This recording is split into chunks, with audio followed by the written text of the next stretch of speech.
Hello YouTube, it's Lion here with Hobbies Man once again, and today we're going to be doing another manga first impressions review. Today we're going to be looking at Witch Hat Atelier Volume 1, which is quite a beautiful read actually. So the author here is Kamomo Shirohama, who apparently did some work for DC and Marvel at some point. They're cover artists for these series, and I haven't ever seen any of their covers, but that sounds pretty interesting. I have to keep an eye out for them because I love their art style a lot. The publisher here is Kodansha, as you guys can see right there. Has horrible Kodansha disease on the edges, as always. And yeah, this is what it looks like on the side. Here's what it looks like on the back. And yeah, the demographic here is seinen, and the genre is pure fantasy. This is kind of a classic fantasy adventures type story, and you're gonna even say that it has kind of magic school setting type vibes to it. And magic school is kind of its own genre as well, so there you go. It's mostly just general fantasy. There seems to be this element of like Chosen One-esque-ness with our main character Coco here, but it's not really clear from this first volume. So yeah, currently it doesn't have an adaptation as far as I'm aware, but I think it is coming soon, or it has been announced or something like that. I can't remember. And I know a lot of people say that this is similar to a video game series that also is called Atelier, but I don't know anything about that, so there you go. And this also has a few different spin-off series. It has one about cooking. I think it's called Kitchen of the Witch Hat or something like that.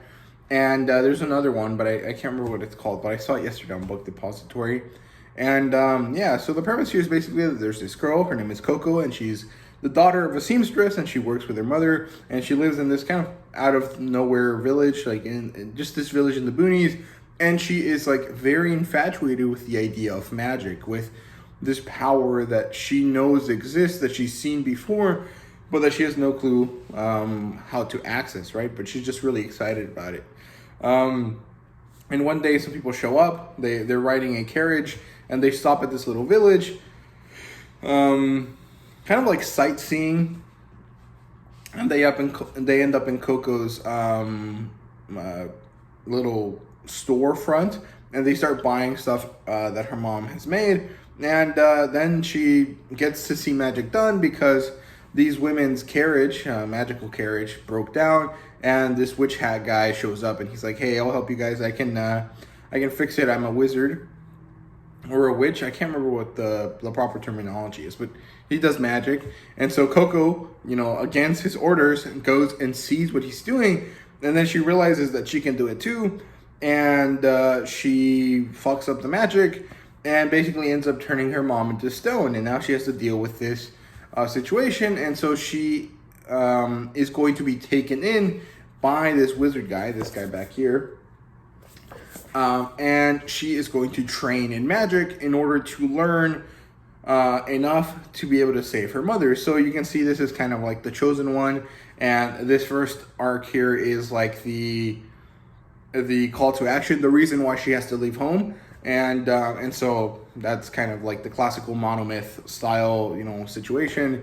At some point she's gonna have to deal with the witch, and then go into the underworld, and then come back and realize that stuff isn't how she thought, and now she wants to go back into, this other world that she doesn't understand. And so, this continues into this epic circle of storytelling.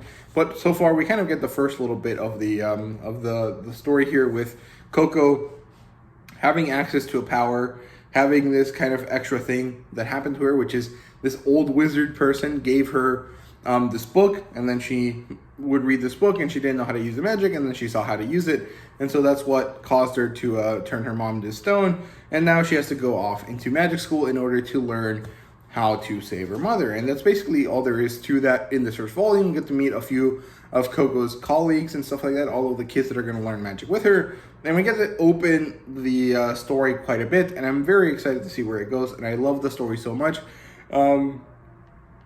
Yeah, that's all there is to it. So yeah, it's a very beautiful artwork. I think it's amazing. It looks beautiful. It's so good.